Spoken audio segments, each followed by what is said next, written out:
এ বড়টা আছে বড়টা। বড়টা না? হ্যাঁ বড়টা বড়টা। ও আসসালামু আলাইকুম বন্ধুরা, আশা করি আপনারা সকলেই ভালো আছেন। আজকে আমি চলে এসেছি আমাদের এই ছোট্ট জমিতে। গতকাল থেকেই কিন্তু একটা নতুন কাজ শুরু করেছি। এই জমিতে লাউ চাষ করবো ইনশাআল্লাহ। তো এই ব্লগে আপনারা দেখতে পারবেন আজকে আমি কিভাবে লাউ চাষ করছি। তো আজকে আমি লাউয়ের বীজ রোপণ করছি। এই জমিটা প্রায় 4 শতক। ছোট হলেও আমি চেষ্টা করছি খুব সুন্দরভাবে কাজে লাগাতে। আসলে জমিগুলো ফেলে না রেখে আমি খুবই প্রকৃতিপ্রেমী, আমার কাছে যেটা মনে হয়। তো আমি সেই জায়গা থেকে আমার মনে হয় যে এই ছোট্ট জমিটা খুব সুন্দরভাবে কাজে লাগাতে যাচ্ছি। বীজ রোপণ করতে গিয়েই একটা মজার ঘটনা ঘটলো। তার আগে একটা কথা বলি যে আপনারা লাউ যখন চাষ করবেন, লাউয়ের বীজ, তখন অবশ্যই মাটিটা খুব সুন্দরভাবে ঝুরঝুরে করে নিতে হবে। আর হচ্ছে যদি পারেন একটু গোবরের সার এবং একটু ইউরিয়া মাটির সাথে মিশিয়ে দিলে কিন্তু ভালো হয়। কিন্তু আমি সময়ের স্বল্পতায় আমি এটা করছি না। আর এটা যেহেতু ভিটের মাটি, এখানে কয়েকটা গোয়াল ছিল, তো গোবরের সার আগে থেকেই আছে, এজন্য মূলত আমি এটা দিচ্ছি না।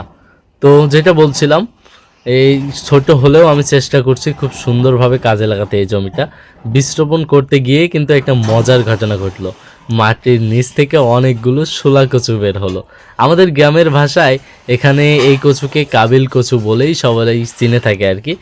আগে কেউ লাগায়নি, কিন্তু মাটির নিচেই, মানে এটা মাটির নিচেই নিজের মতো করেই বড় হয়ে গেছে আর কি। এই কচুগুলো তুলে রাখলাম, ইনশাল্লাহ পরের দিন রান্না করে খাবো। গ্রামের জীবনে এটাই মজা, এক কাজ করতে গিয়ে আরেকটা কাজ, মানে আরেকটা জিনিস পাওয়া যায়। আরেকটা কাজ করছি, আমাদের এখানে একটা গোয়াল ছিল যেটা আপনারা দেখতে পাচ্ছেন, সেই জায়গায় একটু পরিষ্কার করে আমি নতুন করে সাজাচ্ছি। ওই জায়গায় আমি বাহির থেকে ভালো মাটি এনে ফুল গাছ লাগাবো ইনশাল্লাহ ভাবছি। সামনে যদি সুন্দর ফুল ফোটে তাহলে পুরো জায়গাটাই একদম সুন্দর লাগবে। গ্রামের এই ছোট্ট ছোট্ট কাজগুলোই আসলে অনেক শান্তি দেয়।